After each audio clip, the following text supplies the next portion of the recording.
नमस्कार छात्रों। आशा है कि आप सभी घर पर रहकर अपनी पढ़ाई बहुत अच्छे से कर रहे होंगे और साथ में ही नोट्स भी आप नोट कर रहे होंगे। बहुत जल्दी ही मैं लाइव सेशन भी आपका लूँगी और तब तक आप अपनी जितनी भी क्वेरीज़ हैं वो नोट करते रहिए। जो भी कन्फ्यूजन है वो लाइव सेशन में हम कंप्लीट करेंगे। आज स्पीति में बारिश पाठ का भाग 2 आज हम देख लेते हैं। भाग 1 हम पूर्ण कर चुके थे और मैं आपको समझा भी चुकी थी कि लेखक का एक यात्रा वृत्तांत है और यात्रा वृत्तांत में उन्होंने स्पीति जैसे दुर्गम स्थलों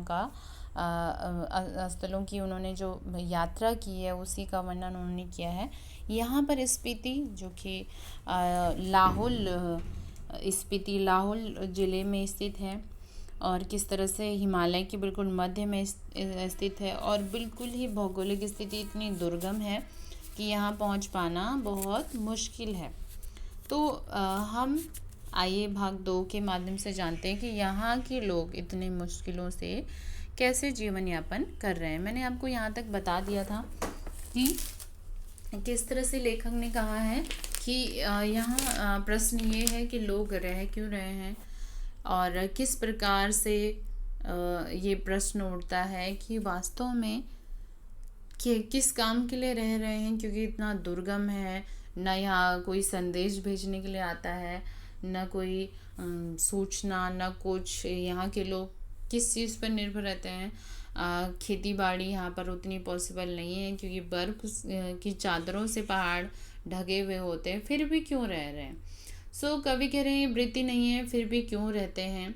क्या अपने धर्म की रक्षा के लिए रहते हैं, अपनी जन्मभूमि के ममत्व अर्थात ममता लगाव के कारण रहते हैं, या फिर इस मजबूरी में रहते हैं कि कहीं और ना जा सके, कहाँ जाएं, या फिर किन बातों के साथ सब कारण है मैं नहीं जानता। लेखक कह रहे हैं मुझे नहीं पता कि यहाँ के लोग क्यों रह रहे हैं इतनी विषम परिस्थितियों में भी। बर्फ़ में बिल्कुल बर्फ़ से लबालब जो पहाड़ियाँ हैं, साथ में ही खेती बाड़ी का कोई साधन नहीं है। किस तरह से यहाँ सामान पहुँचता है मुझे पता नहीं है और मैं नहीं जानता कहाँ जाए, ये भी मुझे पता नहीं है कि बट लेखक करे मैं इतना नहीं देखा है कि यहाँ लोग रह रहे हैं, इसीलिए रह रहे हैं और कोई तर्क नहीं है। शायद वो अपना इतिहास बचाना चाहते हों, अपने पूर्वजों का अस्तित्व बचाना चाहते हों। तर्क से किसी चीज़ को भले ही सिद्ध कर सकें, स्थिति में रहने को कोई सिद्ध कर सकते हैं, कोई नहीं सिद्ध कर सकता, लेकिन तर्क इतना मोह क्यों। ज़्यादा करके संसार में निर्वाण अतर्क्य है, तर्क के परे है। अर्थात लेखक कह रहे हैं कि ज़्यादातर जो संसार में है, जो मोह है, उसका कोई तर्क नहीं है, वो बिल्कुल तर्क से परे है। और किस तरह से मैं कहूँ तो किस तरह से तर्क से परे है और वास्तव में वही एक बात यहाँ पर है। आगे कह रहे लेखक स्पीति में नदी के साथ साथ मेरा थोड़ा परिचय स्पीति के पहाड़ों का भी है। स्पीति के पहाड़ लाहौल से ज़्यादा ऊंचे और नंगे और भव्य हैं, भव्य अर्थात विशाल हैं।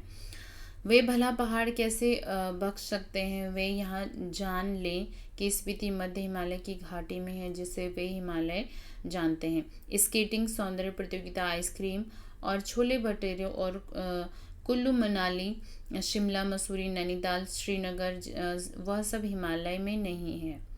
हिमालय का तालुका है शिवालिक और पीर पंचाल या ऐसा ही कुछ जो नाम है। यह तलहटी है रोहतांग। छात्रों आपने रोहतांग दर्रा सुना होगा। जो भी लोग मनाली घूमने जाते हैं तो रोहतांग पास में भी जाते हैं, तो वो भी एक पर्यटन स्थल है। जाने के पार मध्य हिमालय है, इसमें ही लाहौल स्पीति घाटी भी है। इन घाटियों की औसत ऊंचाई नापी गई है। श्री कलिंगम के अनुसार लाहौल समुद्र तल से ऊंचाई 10,535 फीट, स्पीति 12,986 फीट है, यानी लगभग 13,000 फीट और औसत ऊंचाई है। मध्य हिमालय की जो श्रेणियाँ स्पीति को घेरे हुए हैं उसमें जो सब उत्तर में है और वारालाचा श्रेणियों का विस्तार समझें। वारालाचा दर्रे की ऊंचाई का अनुमान 16,221 फीट से लगभग 16,500 फीट लगाया जाता है। इस पर्वत श्रेणी में दो चोटियां की ऊंचाई 21,000 फीट से अधिक है। दक्षिण में जो कुछ श्रेणियां हैं वह माने की श्रेणियां हैं। इसका क्या अर्थ है? अर्थात लेखक कह रहे हैं कि जो भी है यहाँ बहुत ही इंटीरियर है, और जो कुछ लेखक कह रहे हैं कि जैसे श्रीनगर हो गया या फिर जम्मू एंड कश्मीर हो गया, मसूरी हो गया, नैनीताल हो गया, ये सब पर्यटन स्थल है, ऐसा कुछ स्पीति में नहीं है। और मुझे लगता है कि हिमालय का जो असली भाग है वो स्पीति है। आगे लेखक कह रहे हैं जो श्रेणी है एक माने का श्रेणी, इसका क्या अर्थ है? कहीं यह बौद्धों के माने मंत्र से तो नहीं है। ओम मणि पद्मे हूँ इसका बीज मंत्र है। ओम मणि पद्मे हूँ जो है वो बौद्ध धर्म का मंत्र है। बौद्ध धर्म की शुभकामनाएं उस मंत्र में होती हैं और इसका बहुत ही महत्व है। तो उसको माणि मंत्र कहते हैं, मणि मंत्र कहते हैं। तो उसी मणि के रूप में वो किसी एक पर्वत का नाम क्या रख दिया? माणे। कवि कह रहे हैं इसे संक्षेप में माने तो कहीं इसी श्रेणी का नाम इस माने के नाम पर तो नहीं है। अगर नहीं है तो कैसे जैसा है? यह सब पहाड़ियों के माने इतना जाप हुआ है कि यह उन श्रेणियों से दे डालना सहज है। आगे लेखक कह रहे हैं इंपीरियर गजेटियर के माने तो श्रेणी माने की जो श्रेणी की ऊंचाई है 21,646 फीट बताई गई है। यहाँ तो इस श्रेणी की किसी भी चोटी या ऊंच होगी, पूरी श्रेणी की ऊंचाई तो एक नहीं होगी। इसमें छोटी छोटी चोटियाँ उनकी ऊंचाई भी 17,000 फीट से अधिक है। कई गांव समुद्र तल से सतह से 13,000 फीट से ऊंचे बसे हैं। एक दो 14,000 फीट की ऊंचाई पर भी हैं। देखो छात्रों कितनी दुर्गम और कितनी पहाड़ी पर ये सब बसे हुए हैं। यह एक मध्य हिमालय है, इसमें स्पीति स्थित है। इसके पार ब्रह्म जो है बाह्य हिमालय है दिखता है। इसकी क्या है? इसकी एक चोटी 23,064 फीट ऊंची है बताई जाती है। इसमें कई चोटियां हैं 20,000 फीट से भी अधिक ऊंची हैं। मैं ऊंचाई के माप के चक्कर को में नहीं हूँ, नहीं तो इस होड़ के पक्ष में हूँ। वह एक बार लोसर में जो कुछ लिया था सो बस लिया था। ऊंचाइयों की होड़ में मृत्यु है। हाँ, कभी कभी उनका मार्गदर्शन करना मर्द और औरत की शान है। मैं सोचता हूँ कि देश और दुनिया के मैदानों से और पहाड़ों से युवक युवतियाँ आएँ और पहले स्वयं अपने अहंकार को गलाएं, फिर इन चोटियों का अहंकार चूर चूर करें। लेखक हम सबसे आग्रह करें कि जो लेखक संक्षेप में छात्रों में आपको बताऊं, लेखक स्पीति के बारे में जो कुछ भी हमें बता रहे हैं, जो कुछ भी आप समझने का प्रयास कर रहे हैं और मैं समझाने का प्रयास कर रही हूँ, उसका एक ही अर्थ है कि स्पीति बहुत इंटीरियर में है, इसकी बहुत ही दुर्गम भौगोलिक स्थिति है और लेखक इतना कुछ ऐतिहासिक और यहाँ की जनगणना, यहाँ की जो समुद्र तल से ऊंचाई है वो सब इसलिए बता रहे हैं कि लेखक चाहते हैं कि जिस तरह से मसूरी, नैनीताल हो गया, श्रीनगर हो गया, जम्मू एंड कश्मीर हो गया, वैसे ही स्पीति को भी एक पर्यटन स्थल बनाना चाहिए और शहरों के लोगों को महसूस करना चाहिए कि यहाँ पर लोग कैसे रहते हैं। लेखक कह रहे हैं कि शहरों के लोगों को पहले अपना जो घमंड है उसे यहाँ आकर चूर चूर करनी चाहिए कि वो शहरों में आलीशान बिल्डिंग में रहकर बहुत ही घमंड महसूस करते हैं, तो यहाँ आकर उनको अपना घमंड गलाना चाहिए। और आगे क्या लिख रहे हैं, फिर इन चोटियों को के भी अहंकार को ख़त्म करना चाहिए। इन चोटियों को बहुत अहंकार है कि यहाँ तक कोई नहीं पहुँच पाता, तो जो प्लेन्स के लोग हैं उनको कोशिश करना चाहिए कि वो यहाँ घूमने आए, यहाँ पर किलोल अर्थात खेल करें, अपनी जो युवा अवस्था है यहाँ पर उस अवस्था का, उस साहस का प्रदर्शन यहाँ पर करें ताकि इन चोटियों को भी महसूस हो कि यहाँ पर सब कुछ संभव हो सकता है। आगे लेकर कह रहे हैं माने की चोटियाँ बूढ़ी लामाओं के जाप से उदास हो गई हैं। अगर युवक युवतियाँ यहाँ आकर खेलेंगे, यहाँ भी स्केटिंग या बहुत सारी प्रतियोगिताएं होंगी तो शायद स्पीति को इससे क्या हुआ, जो स्पीति का आर्तनाद है, आर्तनाद जमा हुआ, आर्तनाद का अर्थ होता है पीड़ा भरी आवाज़ जो है, स्पीति की जो दुख भरी आवाज़ है वह युवा अट्ठास से, युवा अट्ठास मतलब युवाओं की हंसी से ठहाका लगाना, उनकी गर्मी से कुछ तो पिघलेगा। और यही एक युवा निमंत्रण है। लेखक कह रहे मैं निमंत्रण दे रहा हूँ युवाओं क्योंकि वो भी यहाँ आए, इतने इंटीरियर में महसूस करें कि यहाँ के लोग कैसे रहते हैं, उनकी पीड़ा को महसूस करें। मैं चाहता हूँ कि इन पहाड़ियों का घमंड भी चूर करें। प्लेन्स के जितने भी युवाएं हैं वह अगर रोहतांग पास तक आ सकते हैं तो वो स्पीति भी जाने का प्रयास करें। छात्रों, आप इंटरनेट में अगर सर्च करेंगे तो स्पीति के बारे में आपको और भी ज़्यादा डिटेल मिल जाएगी। आपको महसूस होगा कि वहाँ के लोग कैसे रहते हैं। खैर, आगे बढ़ते हैं। लाहुल की तरह स्पीति में भी 2 ही ऋतुएं होती हैं। कहीं मैंने षड ऋतुओं का भी बखान किया था, वो अभ्यास दोष के कारण है। यहाँ पर जून से सितंबर तक की ही अल्पकालीन वसंत ऋतु है। शेष वर्ष शीत ऋतु होती है। वसंत में जुलाई औसत तापमान 15 डिग्री सेंटीग्रेड और शीत में जनवरी की औसत तापमान 8 डिग्री रिकॉर्ड किया गया है। औसत कुछ अंदाज़ा नहीं लगाया जा सकता। वसंत में दिन गर्म होते हैं, रात ठंडी होती है। शीत में क्या होती है इसकी कल्पना ही की जा सकती है। आगे लेखक कह रहे हैं वसंत में भी यहाँ फूल नहीं खिलते। स्पीति में वसंत लाहुल से भी कम दिनों का होता है। वसंत में यहाँ फूल नहीं खिलते, न हरियाली आती है, न ही गंध होती है। दिसंबर में घाटी में फिर बर्फ पड़ने लगती है। अप्रैल मई तक कहीं रहती है। यहाँ ठंड भी लाहुल से ज़्यादा पड़ती है और नदी नाले सब जम पड़ते हैं और हवाएं तेज बहती हैं। मुंह हाथ पैर सब जो खुले अंग हैं उसमें जैसे शूल की तरह चुभती है। स्पीति में लाहुल से भी कम वर्षा होती है। मध्य हिमालय मानसून की पहुंच परे है। यहाँ बरखा बहार नहीं है। कालिदास को अपने ऋतु संहार में यहाँ वर्षा की तो संहार ही करना पड़ेगा। कालिदास में वर्षा का क्या ठाठ है, यह वर्षा वर्णन इस प्रकार शुरू होती है।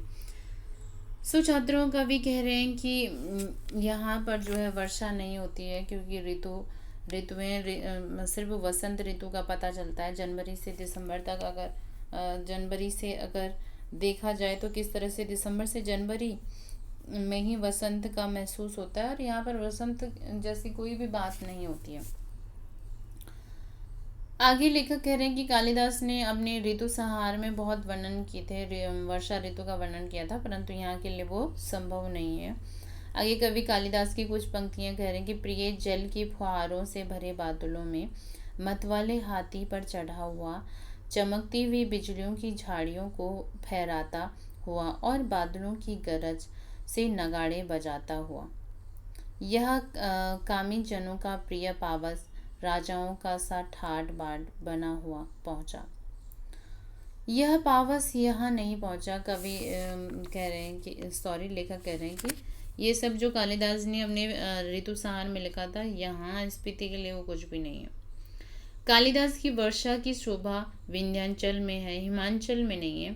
हिमाचल की इन मध्य घाटियों में नहीं है। मैं नहीं जानता कि इसका लालित्य लाहुल स्पीति के नर नारियों की समझ पाएंगे या नहीं। वर्षा उनके संदेश का अंग नहीं है।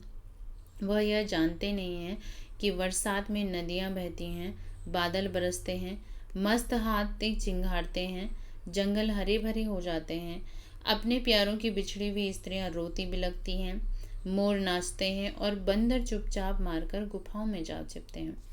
लेखक कह रहे हैं कि स्पीति के लोगों को वर्षा का जो मौसम है उसकी कोई फीलिंग्स उनको नहीं है, क्योंकि कोई आभास उनको नहीं है, क्योंकि वर्षा यहाँ पर बहुत रेयर ही होती है। इसीलिए ये सब जो माहौल वर्षा ऋतु में होती हैं वो सब चीज़ें स्पीति के लोगों को नहीं पता है। स्पीति में कभी कभार बारिश होती है। वर्षा ऋतु यहाँ मन की साध पूरी नहीं करती। धरती सूखी ठंडी और वंध्या रहती है।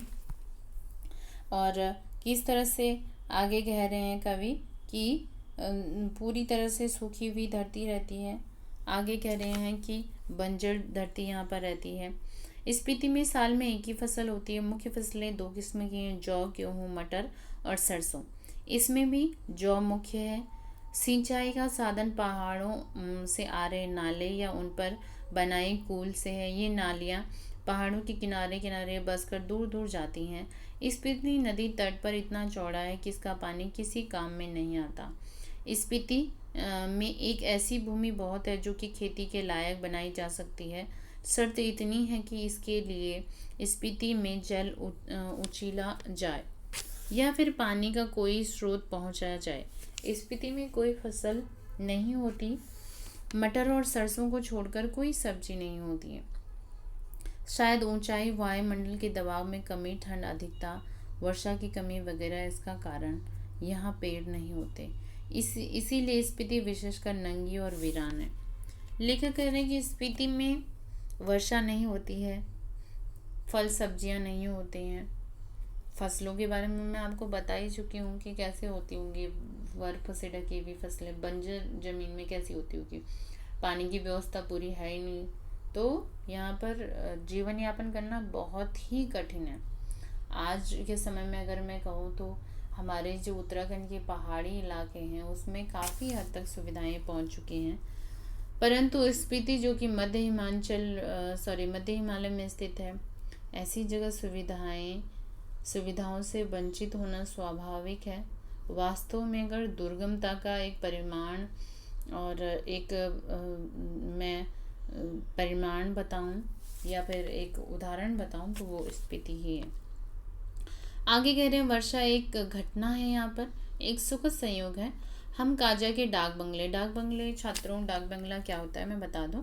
पहले के समय में जब हमारा देश अंग्रेजों के अधीन था तो शिकार खेलने अंग्रेज लोग जाया करते थे और जंगलों में वो एक घर बनाते थे, एक बंगला बनाते थे, चाहे वो लकड़ी का हो, मतलब कच्चे टाइप का, और वहाँ फिर जो लोग यात्रा करते थे वो भी ठहरा करते थे। अंग्रेज लोग तो शिकार करने ठहरा ही करते थे, पर जैसे धर्मशाला टाइप का वो होता था।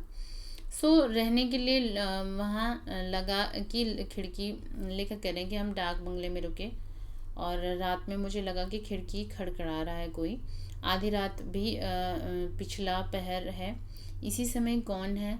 लैंप की लौ तेज की, लेकर करें कि मैंने जो लैंप था उसकी लौ तेज की और खिड़की का पल्ला खोला तो तेज हवा का झोंका मुंह पर हाथ और जैसे छीलने लगा। मैंने पल्ला भिड़ा दिया।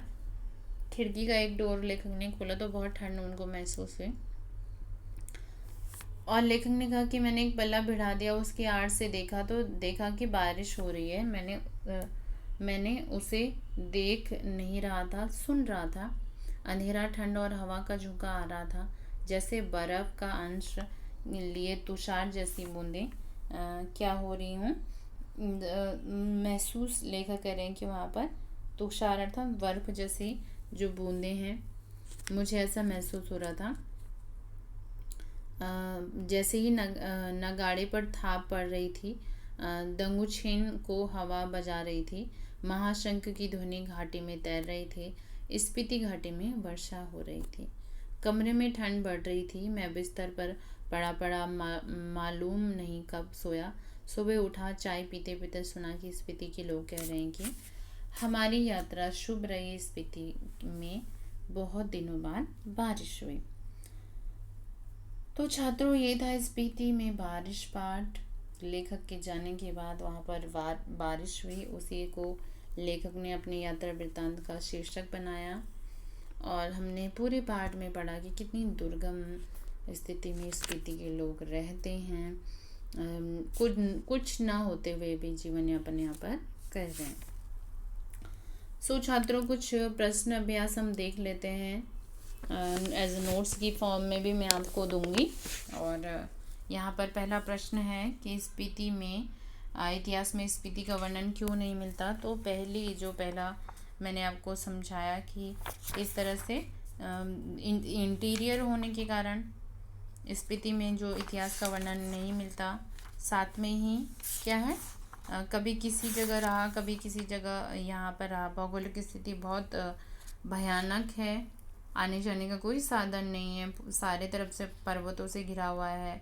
किस तरह से 8-9 महीने बर्फ़ से रहता है, दुर्गम रास्ते हैं और आबादी भी बहुत कम है। जनसंचार के कोई साधन ही नहीं है, इसलिए यहाँ पर कोई जो मानव गतिविधि भी है वो कुछ खास नहीं रही है, इसलिए स्पीति में इसका वर्णन नहीं मिलता।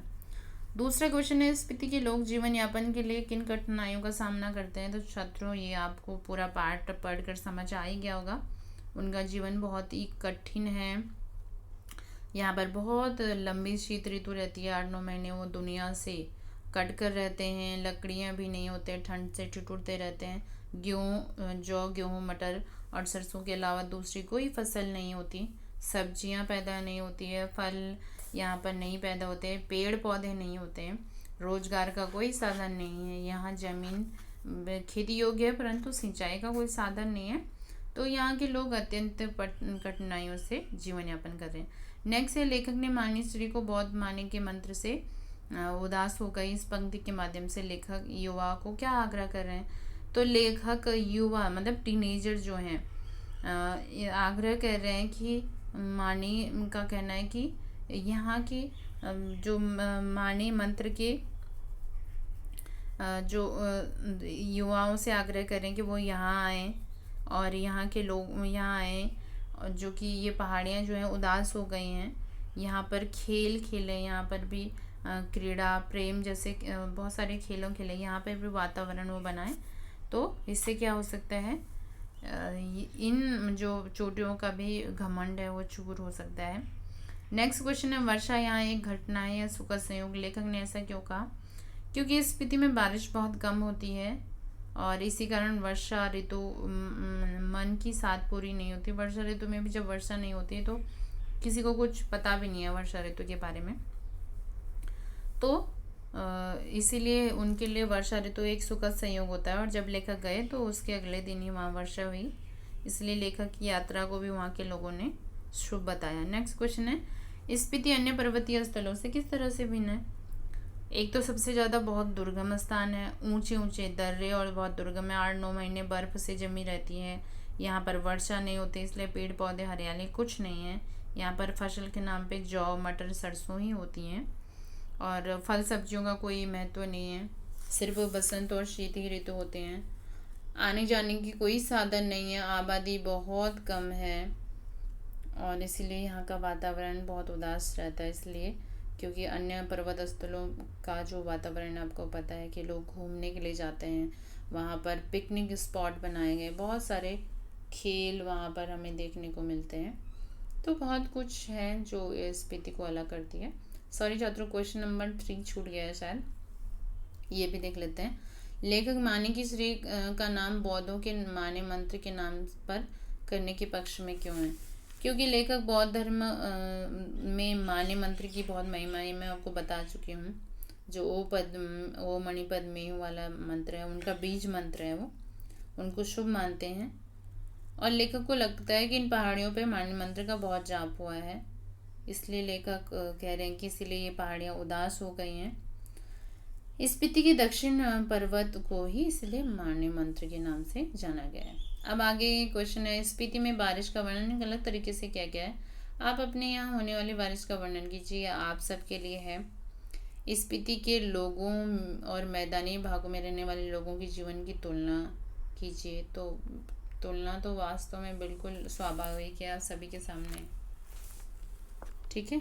नेक्स्ट क्वेश्चन है, स्पीति में बारिश एक यात्रा वृत्तांत है। इसमें यात्रा की दौरान किए गए अनुभवों, यात्रा स्थल से जुड़ी विभिन्न जानकारियों की बारीकी से वर्णन किया गया है। आप भी किसी यात्रा को 200 शब्दों में लिखिए। लेखक ने स्पीति की यात्रा लगभग 30 वर्ष पहले की थी। इन 30 वर्षों में स्पीति में कुछ परिवर्तन हुए हैं, उसको आपने इंटरनेट में सर्च करना है। फिर उसके बाद इस पाठ पर आधारित जो अनुच्छेद है या मैं कुछ आपको परीक्षा में दे सकती हूँ। तो छात्रों, आज आशा है कि आप सभी को समझ में आ गया होगा, ठीक है। पाठ अच्छे से, बहुत सिंपल सा पाठ है कि इतने इंटीरियर में कैसे रहा जा सकता है। लेखक ने महत्वपूर्ण बात यही बताई है। सो अगले भाग में फिर से मिलते हैं, तब तक के लिए धन्यवाद।